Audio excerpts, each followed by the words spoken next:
Hello, everybody. This is Luzerne County Sports Guys here in Las Vegas. We had an interesting week last week. We didn't pick enough winners, Mike. We're going to have to. But, we were just warming up. We had the pandemic. We had the 4 or 5 months off. What do they expect, right? Right. It's week one, and then the NFL stands for the non-figure league. So, Yes. We'll see how we can come up this week. Or not for long. Or not for long, but we'll see how we can come up with some winners this week for our listeners and all our sponsors out there in the Gaming Today world. Yes, Gaming Today. You should pick that up and read it here in Las Vegas. And I don't know if it's distributed elsewhere. I really don't know. But here in Las Vegas, it's a great read, a must-read each week. They got great writers in there. And Steve Karp does a wonderful job running that organization. We're at Dom DeMarco's on West Charleston. Albert isn't here today, but I'm with Mike Scalia, Albert's brother. And Mike and I are the Luzerne County Sports Guys because we both grew up in Luzerne County. So we're just doing this for fun, for profit. We bet on our stuff. Definitely we bet on our stuff. I didn't bet very high last week because I wanted to take a week to, keep the numbers low. But now I saw enough where I can start picking it up a little bit. So the bets will get higher, and there'll be a few more of them. But we're not at maximum level yet because we have that tendency when you see something, you overreact to it. Is Tom Brady really that bad? Et cetera. Is Aaron Rodgers really that good? Are the Cleveland Browns really still the Cleveland Browns? Are they going to be better? So you have all that stuff that you have to figure out, and we're going to start figuring it out on a consistent basis, and we're going to give you good advice. And we had a request to talk about in-game betting, and I will do that as we go along in the show. Start off tonight. We have a Thursday night game. We've got the Cincinnati Bengals. I probably wouldn't go to this game if I lived there, but I know the people in Cleveland. I have a lot of people in Cleveland I know. They're all excited about the Browns. I'm excited about the Browns, too. When I look at their roster, they look like they have one of the best rosters in football, but I'll tell you what, I am not at this point. And everybody can grow, and sometimes it's coaching. He's had a lot of offensive coordinators in the couple of years that he's been there. Talking about Baker Mayfield, I am not impressed. Mike, are you? No, he hasn't really lived up to his reputation. But one of my system plays is that in the NBA and the NFL, when a team loses by 30 or more points, the following week they seem to come back with a strong effort. So I laid the 6 with Cleveland tonight. They're a more talented team. Now we'll see if they can live up to that tonight. And they're going against Joe Burrow, who's a rookie, number 1 draft pick. He played decent last week for the Bengals, but on a short week, they got to travel, even though it's not far from Cincinnati to Cleveland, Ohio. I'm still going to give the edge to the Browns tonight. I just wish they would run the ball more and not worry about feeding Odell Beckham. I mean, they have receivers, but just concentrate on the strong points and try to make that, your goal in the game, and you should be able to beat a team like Cincinnati. The one problem I think with, I agree with everything you said. If I was them, I would run the ball, control the ball, run more play action passes to get a little bit more time for Baker Mayfield. He seems to be short. He throws a lot of passes that get tipped, which indicates to me he is not that tall. And, so I think what you got to look at here is it's going to come down to coaching.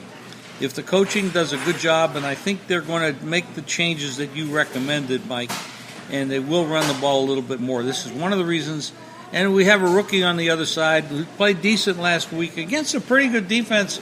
The Chargers had a chance to come back and actually win that game, but they didn't do it. But, Joe Burrow looks to me like he has more of an upside going down the road than Baker Mayfield does. But right tonight, I am not betting the side. I'm going to bet the total, and I bet it under. And we're going to move on to Sunday. We're going to look at the Rams against the Eagles. Now, here's an interesting game. The game opened Eagles 2.5. It's now the Rams. Well, in most cases, this is interesting. One place has the Rams 1.5. Everybody else has it pick. So that's an interesting. The Eagles have injuries, a lot of injuries. Offensive line, defensive line. Wentz is he's capable of getting hurt, if the wind blows the wrong direction. But, the Rams had the big win over Dallas. Their defense played pretty well. Dallas, of course, Dak Prescott, et cetera, et cetera. We don't know if Dak will ever develop into a top-tier quarterback or not, but so far he hasn't been. So what do you think, Mike, in this game? Well, I like the Rams in this game.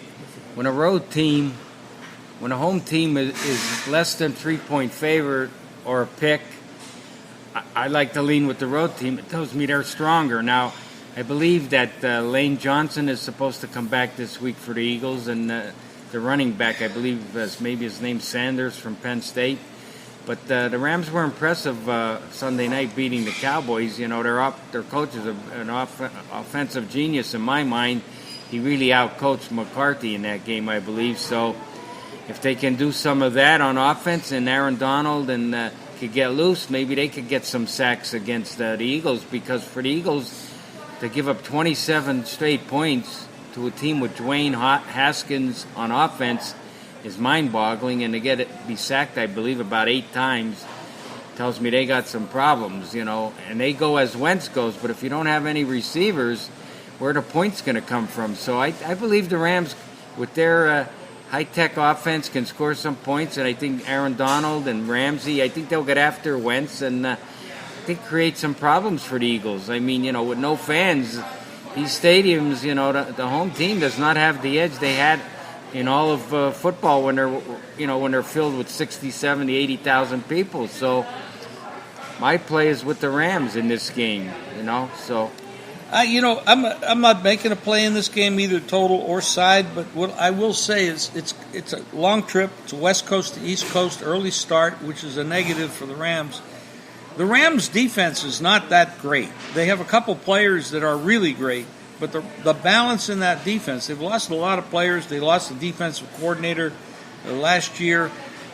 This Eagle team, in a normal time, you would not see the Eagles an underdog or even pick them in a game like this. But the Eagles do have injuries. They do have problems. I'm staying away from it. This is one of those things where I don't want to be into the overreaction situation where the one team looked terrible, the other team looked decent. And I'm not going to overreact. I'm going to watch and see. We have a Jersey Jeff just showed up here today. We're at the Dom DeMarco's restaurant on West Charleston. Good. Welcome. Good to see you, Jim. Mike, how are you guys doing? We're doing good. We haven't picked any losers yet. That's what I like to hear. That's the secret. Just winners. We want winners. In that Rams game, though, I kind of agree with you, Jim. Not a play for me at all. Forget what you saw last week, folks, really. It didn't exist. Make believe like it didn't happen, whether you won or you lost. You know the story in the NFL. Continue on with your all the tools in your toolbox. Thank you. And go from there. We're going to move on to the Panthers and Buccaneers. This is interesting. The Panthers got a lot of points on the board last week against the Raiders. I mean, granted, the Raiders don't have a great defense. The Panthers struggled. Tom Brady, a lot of expectation. They looked rough last week. They made a lot of mistakes. Brady made a lot of mistakes. I thought that the Buccaneers overall were careless. But this is an interesting thing. Nobody ever talked about this until last week. And now they are starting to talk about it. Brady came from an organization that was the most highly disciplined organization in almost every sport. They don't make mistakes. They don't beat themselves, et cetera, et cetera. But now he goes to a kind of a loosey-goosey team, the Buccaneers. This is not a buttoned-up, tight ship down there. So now he's in a whole different environment. Can he adjust? And 43 is old for a football player, but it's not old. You're still a young man. And he's definitely younger than that age because of the way he takes care of himself. I expect the Buccaneers to bounce back. Am I going to run in here and lay 9.5, 8.5, whatever the number is? We're seeing numbers all over the board here, 8 to 9.5. That range is right now. I'm not going to do that. However, I will say this is a spot where you think a team like the Buccaneers will come back, especially with that offense. They have the ability to score a lot of points. But then you got to look at the other side. You got a new head coach with the Panthers. You got a different offensive coordinator there. You got Bridgewater, who has been a very good quarterback, suffered that terrible injury a few years ago. It was terrible. They were going to amputate his leg, for God's sake. But he's made a good comeback. He played for the Saints last year. He played in 5 games. They won every game, I believe, when he did play. And he's capable. He's a very, very good player. He put up a lot of points last week. I think they should have used Christian McCaffrey a couple more times, especially in key plays, bonehead calls by the offensive coordinator or the head coach. I expect this is going to be, given the weather situation down there, and it's good, I expect there to be a lot of points in this game. I agree, Jim. This isn't a play for me. My opinion would be to use Tampa Bay in a 7-point teaser because I definitely feel they'll rebound. Brady rarely loses 2 games in a row. And to me, Carolina with that rookie coach, he showed he was a rookie coach last week. There was, whether it was him, like you said, or the offensive coordinator, there was mistakes made in that game. And besides that, they give up 34 points to the Raiders, and I believe Tampa Bay can match up with the Raiders' offense. So for me, it would be Tampa Bay in a 7-point teaser, move it from 9, 8 down, move it down under 3, the key number, and that would be my opinion on the game. Yep. I agree with both. I agree with Jim and his speculation about the over. I think both these offenses can score. I also believe it's going to be hard for Tom Brady to lose 2 games in a row, but I think laying the 8 to 9.5 points might be a little much. Denver Broncos, who played, I thought, reasonably well, but they should have lost by more. I had the winner with the Broncos. I got lucky. But if it wasn't for all the points the kicker gave up in that game, I would have lost. I would have lost that game. But this is the Broncos traveling east to play the Steelers, who looked pretty good against the Giants. But that was the Giants. I like this Bronco team. I like what they have going on there. I'm not saying this team is going to go very far, but I like the direction they're building the club. We're looking at a 7.5 point number. I am not laying 7.5 in any NFL game. That I'm not doing it. And the total is 40.5. Mike? Well, the total would tell me it's going to be a low-scoring game. I like the way Drew Lock played for Denver last week, but like you said, we got lucky with the hook there because Gostkowski missed 3 field goals and an extra point. We shouldn't have been a winner, but we'll take it because that's what happens in pro football. But I would not lay 7.5 with the Steelers. This is a no play for me. I mean, if you really like the Steelers, you tease them. Use the 7 points. I mean, I'm not using them in that. I'm going to use Tampa, though, in a teaser. But I think the travel and this and that, may affect Denver. They're a little banged up. And Big Ben looked pretty good Monday night, but it was against a bad Giants team. So you take that how you want. But I would say the Steelers should win this game. By how much, I couldn't say.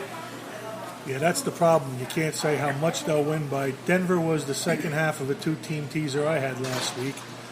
Yeah, semi-impressed, but now, as Jim said, you're going across country, and you're going to face a Steelers team that has probably more firepower than Denver does. I wouldn't lay the points. I think if you're going to do anything in this position, use a teaser or agree with Mike, go with the under. Well, Pittsburgh is definitely a Super Bowl contender. I mean, they could come out and get into the playoffs, and when you have Roethlisberger and you have Tomlin, and they got 2 Super Bowl rings already, this is a team that could develop into a tough team, and they have a very strong defense. So, this is a game. It's week 2 of the season. You don't get carried away. I like any teasers. You're talking about getting rid of some numbers. If you tease it down, you could also tease it up. You could also tease the total. There's ways of doing that. And, maybe this is a spot when I can get into a little bit of in-game betting, which I do a lot of. Now let's presuppose that in this game Denver breaks out on top 7-0. You're going to see a line adjustment if you're set up for in-game betting. You're going to see a line adjustment that is probably going to reduce the Pittsburgh game down. They're not going to be laying 7.5 at that point because now they have to overcome a 7-point deficit. So you might get the Steelers at a number that's more favorable than laying this kind of line. You can also find those things happening with the total. So let's say you go through the first quarter and part of the second quarter and there's no score. So we're going to see a much lower total in the game because you're not going to see 40.5 anymore. You're going to see something in the 30s, probably early 30s to go the rest of the way. And you might say, hey, these teams are going to break out. I like the way they're moving. They're just not cashing a ticket with the end zone, but you might see that happen. So that's what I look for. So you just have to get set up with your book to be able to do that. Where I don't know where you live, and people from all over the world listen to this, so who knows. But if you're here in Las Vegas, it's real easy. You go to one of the hotels, set up an app. If you don't live here, you have to do it with other places that are set up for gambling, or go offshore. The next game I find to be extremely interesting because of the personalities that are involved, especially with Dallas. And I have a little thing that keeps popping up on my computer, which is disrupting my thinking. Okay, the Falcons go to Dallas. Dallas opens a 6-point favorite, and they're down to 4.5 or 4. So, and the total has gone from 51 to 53 or 54. So you're in that range. The Falcons put up a lot of yards last week. They got banged around by Seattle, but I think Seattle and Russell Wilson's, for my money, is the best quarterback in football. But I've said that for the last 5 or 6 years, so people are actually starting to believe it. Dallas has a quarterback that thinks he's Russell Wilson, but he's not. Dak Prescott, very, very questionable character. I mean, this guy has a lot of talent. He plays consistently on the field. He doesn't get hurt much, and that's a lot. You show up, you can do things, and he does show up. I give him a lot of credit. He's very good. I don't think he's an A-type or A-plus quarterback. But you got on the other side, you have a very good quarterback that's been around a lot longer, can do a lot of damage, and they have great wide receivers. Against the Dallas defense, I think has holes. So I'm looking for a real burner here. Dallas coming off the loss, Falcons coming off a loss. Both teams are going to not want to go. Nobody likes to lose. It's kind of silly to even say that. But they're both going to come to play. I think the points are going to be running crazy in this game. I agree, Jim. Could be a lot of points because the Falcons' defense showed last week that they have not gotten any better from last year. The line came down because the Cowboys have some key injuries. They lost 2 linebackers this week, including Sean Lee, but that's nothing new. He gets injured every year. And Van Der Esch is out, and then the tight end is out. So where will the offense come from? But, this is a no play for me. But, I made one win total bet during the season, and it was all against Atlanta. Under 6.5 wins, 7.5, and 8.5, because they ended the season last year 6-10, but they won, I think, 4 or 5 at the end of the season. So people were thinking that they'd come out this year and be better, but you could see what happened last week. They were no match for Russell Wilson and his offensive talents, and Seattle's defense did give up some points, but they had a big lead, so sometimes that's expected. But I can't see Atlanta doing much here. I really hope they don't. So I'll be rooting for the Cowboys just because of the win total. But like Jim said, this could be an offensive shootout. We'll wait and see. Yeah, based on the way the total is moving upward, I would think that most people agree with us. They're going to play, they're going to come out hot, and they're going to score a lot of points. I don't know if the Falcons can win with the Cowboys in Dallas, but I know one thing, somebody's coming out 0-2. Well, they could tie, but not likely. The one thing about when you're betting, you're looking at a number, total at open 51, you're looking at 53, 54. As a bettor, you don't want to chase bad numbers, guys, girls out there that are listening to this. If you miss the number, you miss the number. Okay, forget about it. Move on. But don't chase bad numbers. You're just not going to make a profit doing that. The sharp bettors know how to find numbers. And that's why, if you miss the number, you want to have in-game betting opportunities because things can change as they're on the field. Somebody could get hurt. They could go a dry spell for 10 or 12 minutes and not score. Or they might score 30 points in the first 10 or 12 minutes. You're going to see line adjustments, and you're going to see opportunities to take advantage. Let's say a team jumps out 21-0 in this game. You're going to see a big adjustment in the line, and you also know that the team that's up 21-0 is probably going to slow down a little bit because nobody really generally speaking, coaches don't pour it on because they know they have a big game next week, especially if it's a key game next week against a rival. I'll talk about that a little bit later, is one of those that I do want to talk about. But those are things that you have to keep in mind. Now we got the 49ers. They lost to Arizona last week, which was very good for Mike and I because we both had the dog, Arizona, last week, and they won straight up. That was great. They're going across country to the Jets. That is not an easy trip, but I'm going to tell you something. This Jet team is horrendous. They might be the worst team in football. But I feel sorry for Sam Darnold. He just hasn't had the right coaching. He's more talented than he looks on the field, and he will be better if he ever runs into the right situation. A lot of quarterbacks come into the league and they never get into the right situation, so they never develop. And you need developmental coaching in order to improve from what you had in college. There's a very few guys that can come in the league and just do their thing, and they're that good. But there are some, but not everybody's like that. 49ers come in here, they open 6, it's up to 7, which, it's very interesting that they like them that much. To make them a 7-point favorite on the road is not an easy thing to do. But they're going to the Jets, and they're horrible. I agree with you, Jim. It's a cross-country trip, but I think the Niners, it's not a play, but I would lean with the Jets. I know how bad they looked last week. They were half decent against the run, but the Niners are so banged up. If Kittle doesn't go this week, they're really in trouble. And I'm not a big Jimmy G fan or the coach, Shanahan. They're getting a lot of hype the last year or so and after their Super Bowl appearance, but I'm just going to lean with the Jets for anybody who wants to go that way. I know they were disappointing last week. Well, the coach, Gase, is not, I don't know how long he'll last this year.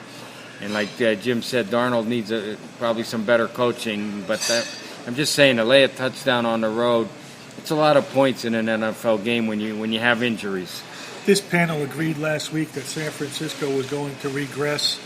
Are they going to regress enough to let the Jets in a game? I don't know. The Jets just look so bad. I agree with Mike. The coach and the quarterback are not in sync. I believe Sam Darnold will be a great quarterback in the NFL when he has the proper coach. I can't make a play on the Jets at all. Buffalo Bills at Miami. This is a division rivalry. They've been in the AFC East together for a long time. There's a lot of history between these teams. Buffalo won last week. Miami looked like dog meat, just terrible. But they played a very well-coached team. Bill Belichick knows how to put a team together, even if he's lost 8 players to opting out or retirement. And he's got a brand-new quarterback in Cam, and who played very well.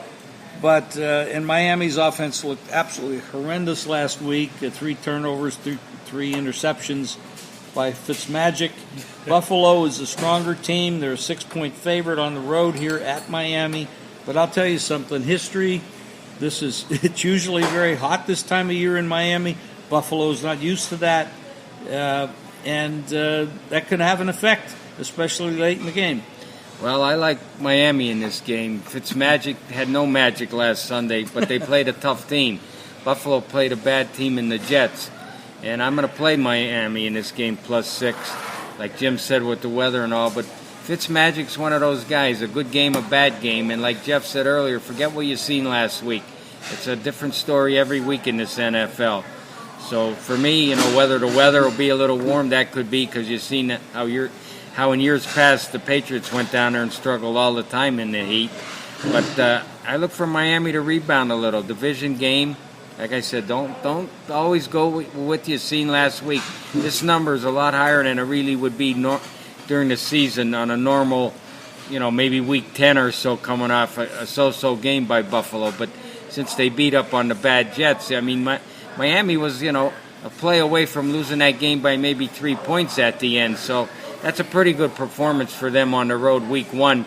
They, with Cam Newton playing, and they never really faced him, and he did shine, by running the ball a lot and this and that. So Miami was a little different for them, but they're used to Buffalo, and I think they'll have a shot in this division game.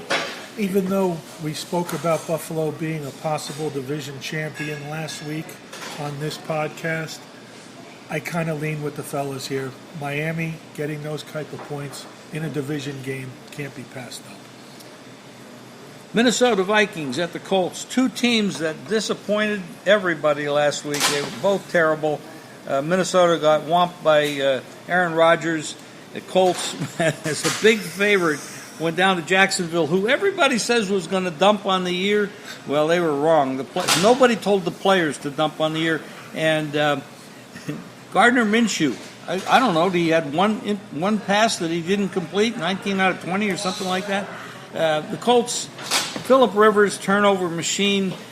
That's what he did with the Chargers for years, and I know he's had a great career. Statistically, he's done wonderful, but that was not a big.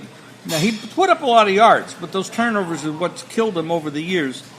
I don't know what the Vikings were doing last week, and they only threw 5 passes in the first half. I mean, what kind of game plan is that? And they got whomped by a division rival. So you got two teams. You're coming off division losses. And this is not a division game, and the Colts are a 3-point favorite. It might be going higher because I'm seeing 3 minus 14, 3 minus 8, 3 minus 12. You might be looking at a higher number. I think a lot of people would be taking the Vikings here. That's my guess is sharp bettors will probably move in on the Vikings, especially if we can get the 3 at a hook. I hear you there, Jim. Yeah, Phillip Rivers, same old story, but I'm going to be on the Vikings +3. I think Mike Zimmer's a notch or 2 above Frank Reich, in my opinion. I don't know why last week they only threw the ball 5 times in the first half, but now you have the Colts without Marlon Mack to run the ball, so I don't know where the offense will come from in this game from them. The running game won't be the same. The Vikings, I know they lost some defensive players last year, but I believe Minnesota's, they ran into a hot quarterback who had something to prove in Aaron Rodgers, because how they did in the draft this year by not getting him any more weapons. He's going to play this year with a chip on his shoulder to show him that he's as great as he is. So that was one of them games that didn't go well for the Vikings. But I look for them to rebound here, run the ball. Cousins got it. When Cousins throws a little more than last week and gets in a rhythm, he's very good. And I don't see them going 0-2. I think the Colts, for them to lose to a team like Jacksonville last week, I mean, they had a lead in that game, and Rivers had to throw over 50 times. If he's up in that area this week 40 times to 50 in passes, that tells you they're going to be behind, and that's not a good sign. That's when he makes mistakes. I mean, we've all seen it over the years. He has a lot of good stats, but nothing to show for it, so I'm going to go with the Vikings +3. To elaborate on what Michael is saying about Phillip Rivers' mistakes, I think I like the over in this spot because mistakes sometimes turn into points, and 46 isn't too big a number to handle. It's up to 48.5, 49. I'd still say over just for the reason that turnovers make points. These two guys are going to come out hungry, similar to the Atlanta-Dallas game. They're going to have to put points. I couldn't argue with either side of those, the over and the Vikings. It would be the right side. I don't like chasing numbers. And you got a 3-point move on the total, which isn't good. But again, you have the option of the in-game. You also have the option of taking, the teasers, which can change things a lot. Also, you can get through some tough numbers, especially even there's critical numbers on totals as well as point spreads. And we're going to go to the next game, which is kind of interesting. We got the Matt Patricia Lions. God. This guy, I don't know how these guys get these jobs, but boy, how they do what they do. And the Packers, Aaron Rodgers, he's probably a little pissed because they drafted, instead of getting him weapons, they drafted his replacement. So he came out and he showed everybody how that made him feel. So the Packers are a 6-point favorite in this game. The total is 49.5. That's another game that went up in the total, and. Matt Stafford's a good quarterback. He's never had a great team around him, and now he doesn't even have a great coach. But they are competitive. They're dangerous. It's a division game. They're going to come to play, and I doubt if they gave up on the season because of one loss. If they'd have caught the ball in the end zone, who's that? Swift that dropped that? Swift, yeah. Rookie. Yeah. And that was pretty rough. But what they did in the second half and trying a 55-yard field goal absolutely. It's like it's like turnover. You miss it, you're giving the other team the ball on the other side of. Come on, it's kind of crazy stuff that Patricia does. I don't think he'll be there very long. There'll be a couple guys. Gaze and Patricia will probably be the first to go this year. But I'm looking at the total. I like the total. I actually bet it, but I didn't bet it over 49. I bet it over a lower number. I like the Packers in this game, Jim. I laid the 6, and I'm also going to use them in a teaser because the Lions were the same last week in the fourth quarter as they were last year, where they lost 3 or 4 games when they blew big leads in the fourth quarter. It's the same old story. Stafford, he's like Rivers. A lot of good stats, nothing to show for it. Rodgers is on a mission. I'm telling you, this is the year. He's on a mission. They gave him no respect. The ownership, the coaches, whoever was involved in the draft, and he's going to show them how he can win with less talent and less players around him. And he's the guy that can do it. I know it's it's a little bit of a bigger number, but when in a division game, but the Lions will find a way to lose this game, and Rodgers will do what he does, win. Stafford is your basic lunch pail type character, shows up every week, week in and week out. And as Jim said, it's a division game, 6 points. I kind of think the last time the Lions really had a chance was when they had Megatron back in the day, but kind of leaning with Mike here. I think the Packers have enough to take care of the Lions this week at home. Giants and the Bears. This is an interesting game. The Bears came back last week and won a game they probably shouldn't have been in, at least not the way it was played.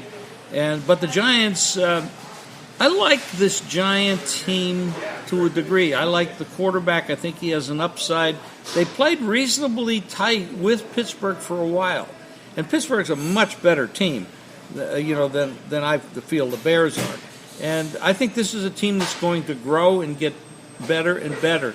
And the line move agrees with me, which makes it a little bit difficult to recommend here because the Bears went from 6 to 5.5, and it looks like it's going to go lower. I'm going to see 5 soon. So if I play this game, I got to get 6. I'm not going to take 5. 5 is kind of a nothing number anyway, but I want that 6, and I don't see it right now. So saying anything about playing them, I'm not going to say. But I did bet it at 6. I took the Giants in +6. Well, I hope you're on the right side, Jim. I have no wager in this game. Trubisky for the Bears finally showed me something last week in the second half to score 21 points, even though the Lions may not be the best defensive team in the league, but still to come back, he showed a little something. He's not my favorite guy, but he showed something. Now you're going against the Giants, who, they played a good quarter or so against the Steelers Monday night, but to me, I'm not in love with the coach. Like I say, you got a new coach with Judge, comes from coaching with Belichick, and we'll see what he can do this year. But I think the Bears know, they're going to be every game's going to be important. Now you got the Packers won, so they want to stay in the hunt. Like I said, I hope you're on the right side. It's just a game for me. I wouldn't even watch it if it wasn't in front of me on a big screen down at Westgate. I'll tell you the truth. The Giants, the stud is obviously Barkley, and they have a good nucleus. I still think that Jones is a bit of a turnover magnet. The Bears, on the other hand, same type of deal. Trubisky, two also rans in my mind. Perhaps the points is the way to go. Take them. You talk about Barkley is 6 yard last week on 15 carries. They got to do better than that. Which kind of means to me they need some offensive line help. Now we're going to move on here. The Jaguars, who, they surprised everybody last week, taking on a division rival with the Colts and beat them. And now they're going to take on another division rival who had some problems last week with their kicker. And who knows if that's corrected or not. That's kind of a hit and miss. I can't tell you that. But the Titans open up 9. We're looking at 8s. We have 1-9 out there, but we're looking at 8, 8.5. This is a division rival, like I said. The Jaguars opened the game at 42. The line went up to 44, 43.5. So they're looking for some dog money. We're seeing some dog money and over money. Gardner Minshew, the Jaguars. I don't know. Nobody gave this guy much of a shot to come into the NFL, but he plays hard. This guy can play. Let's give him some credit. Yep. He can play, and that's a lot of points to give some. And now they're playing a team that has 1 day less rest. The Jaguars went out to, the Titans went out to Denver, played a game at Mile High Stadium, tough battle. They won it. Now they got to fly home one less day, play the Jags, who had that 1 day off, which was great. Now Jaguars, it's not a far trip from Jacksonville to Tennessee. So they're on the road, catching almost double digits, 8-9, and I would not be laying the favorite here. It's the dog or nothing, and I agree with the line move on the total. I agree with you, Jim. It's the dog or nothing. It's just a lean for me.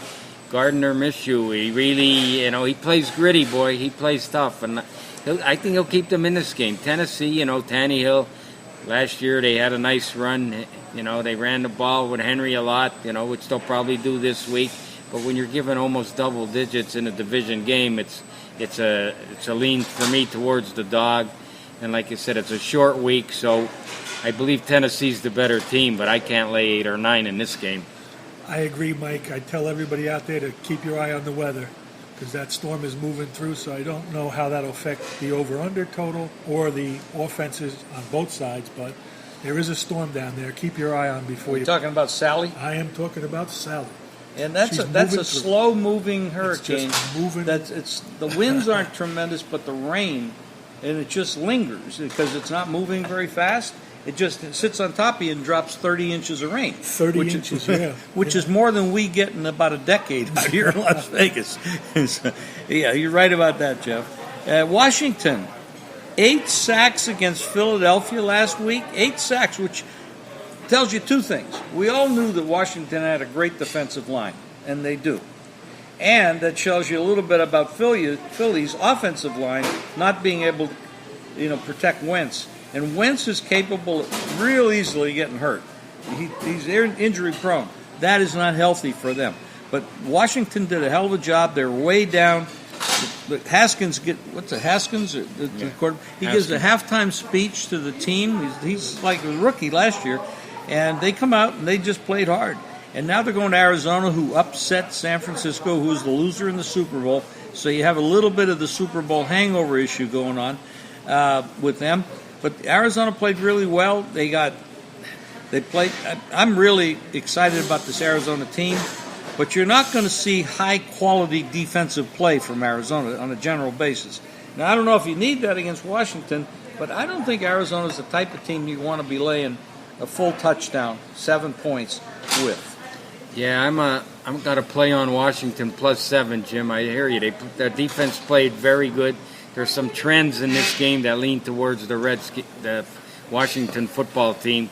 So, we were on Arizona last week. We liked what we saw, but for them to give a full touchdown, I believe is too much. Washington might have changed their name and maybe changed some players, but Ron Rivera is a first-class coach, so I think that'll, they're going to do better than we thought after what we seen last week. I had counted them out in that Eagle game down 17, but they showed a lot of heart, come back and win that game.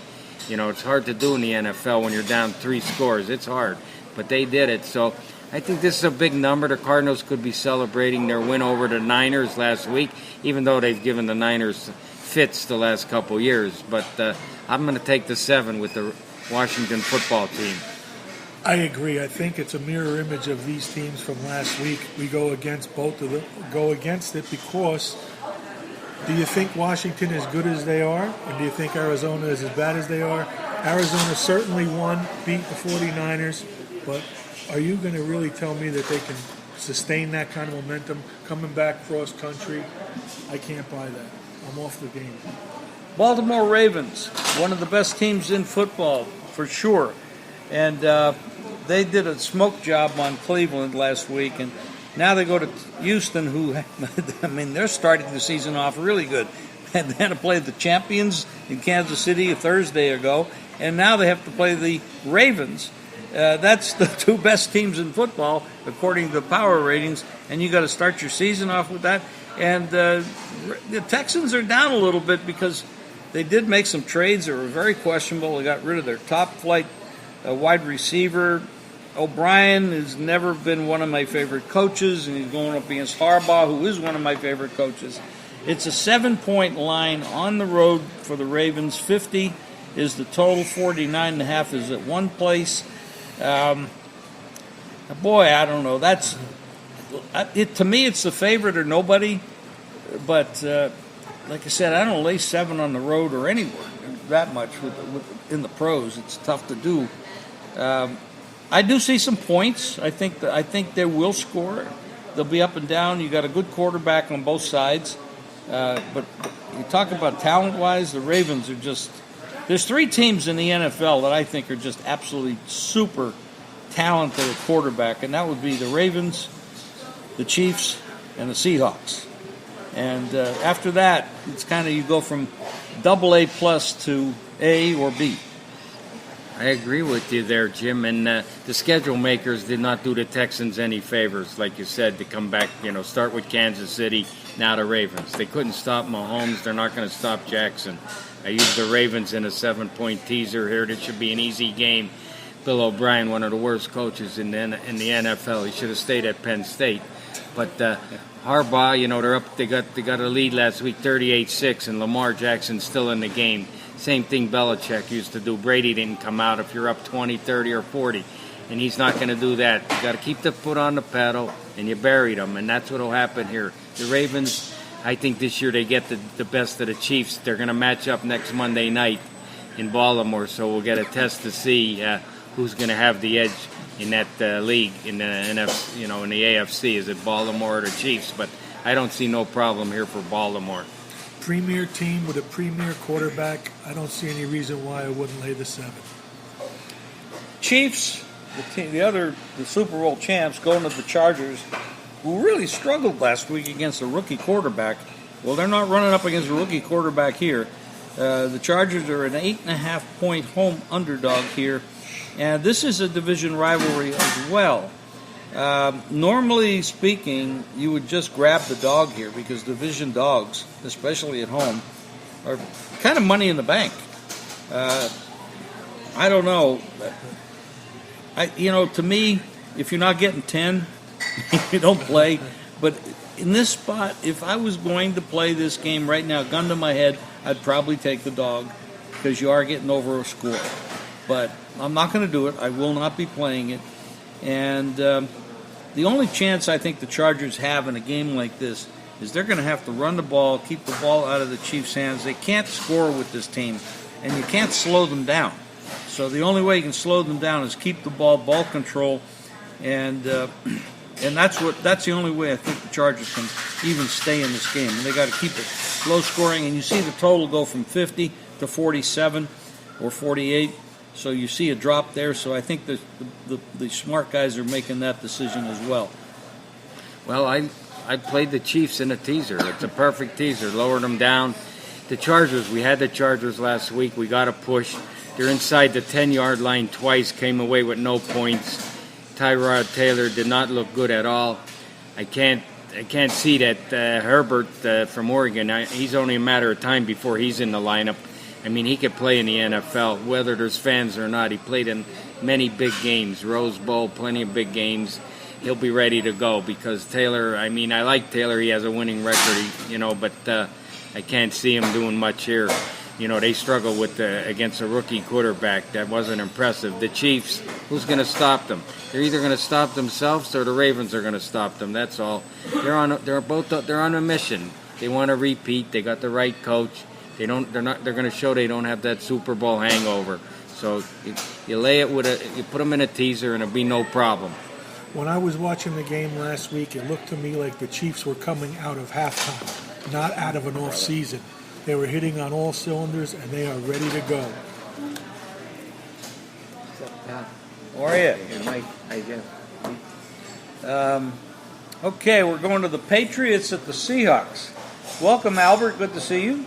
Everything all right? Good to be here. All right. Good to see you. The boss man here at Dom DeMarco just walked in, and he's late today. I'm going to have to dock his pay. the Patriots, who looked good playing Miami last week, but this is not Miami.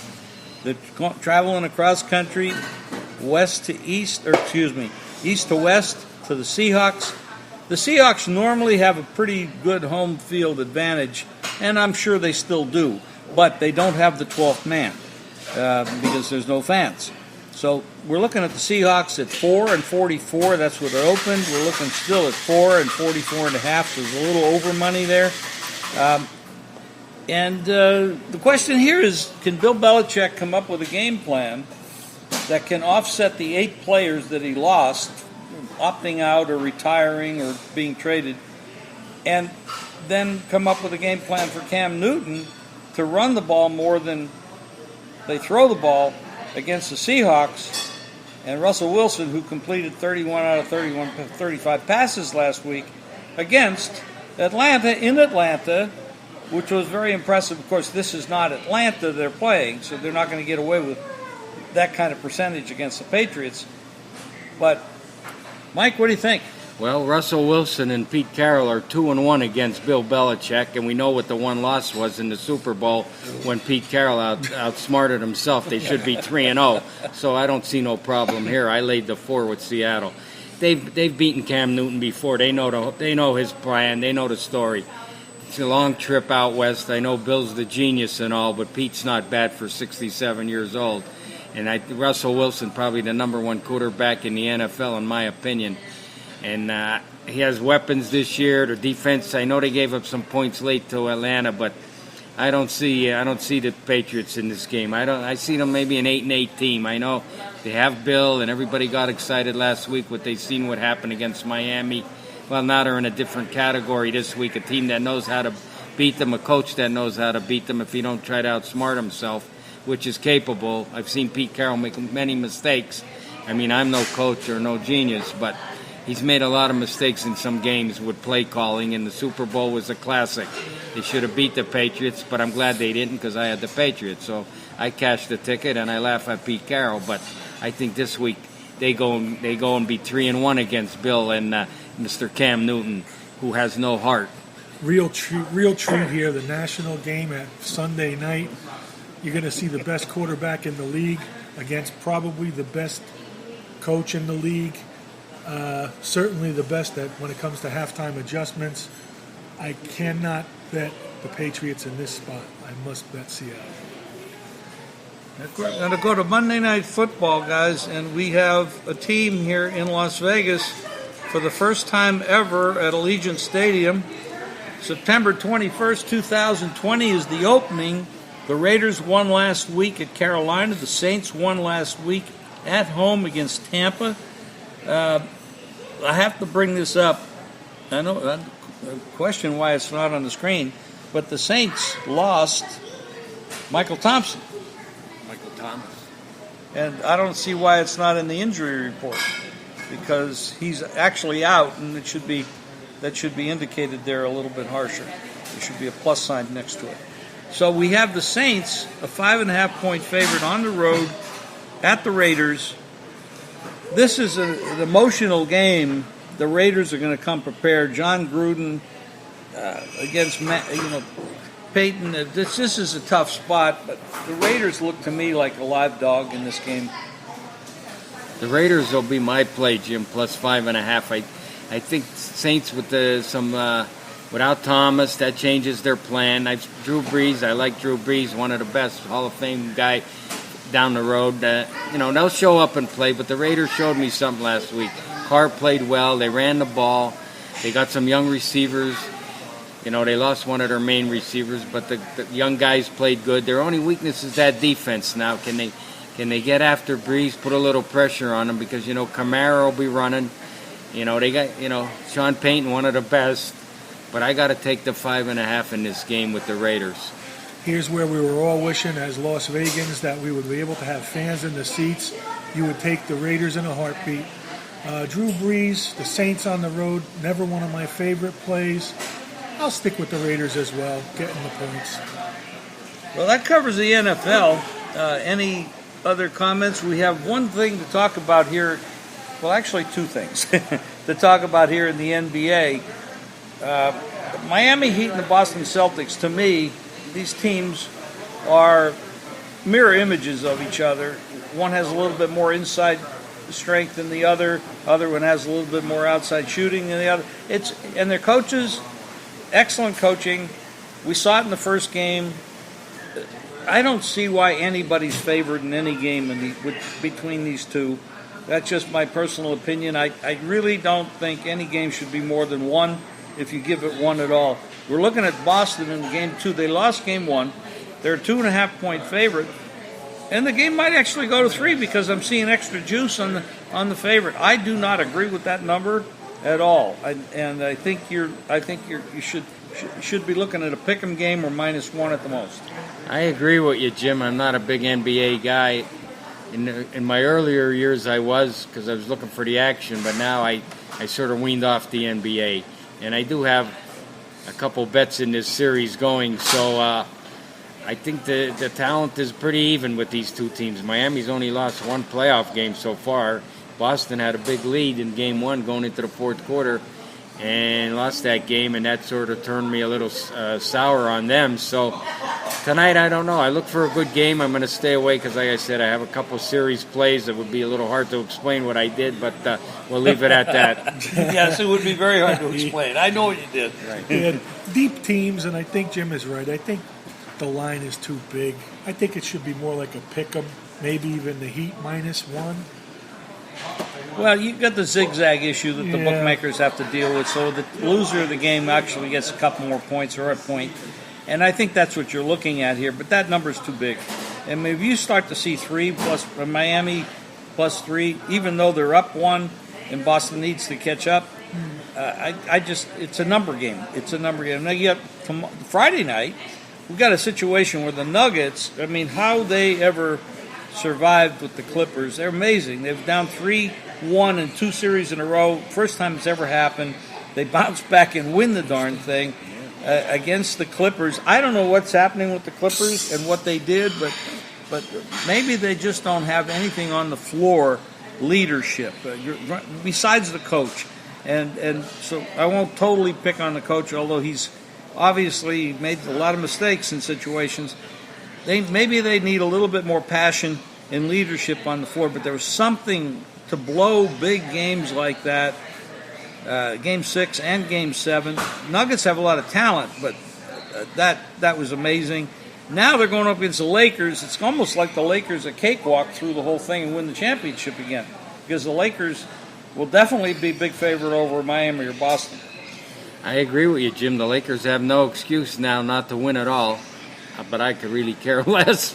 But I'll tell you, the Nuggets do have some talent. I don't know how the Clippers gave those big leads away. Paul George was a no-show, and that's nothing new. He was a no-show. Kawhi, he's got a couple rings. You know, you can't be the MVP every year. I think he'll learn from that and come back. But here's the stat. Doc Rivers, up 3-1 3 times, lost all 3 of them.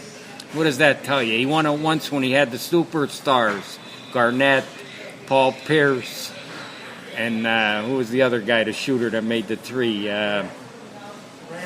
Ray Allen.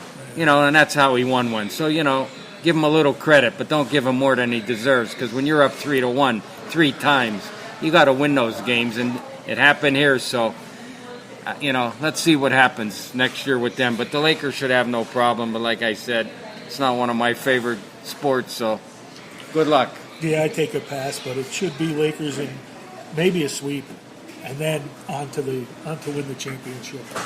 All right, guys, we're at Dom DeMarco's on West Sahara and West Charleston. West Charleston. They moved the whole thing, and you know, gaming today was nice enough to write a good article about it, thanks to Steve Karp. And stop by. We're open here, and you come in. They got great food, great pizza, and you can listen to the show live. It will be at jimfeist.com. You can check it there.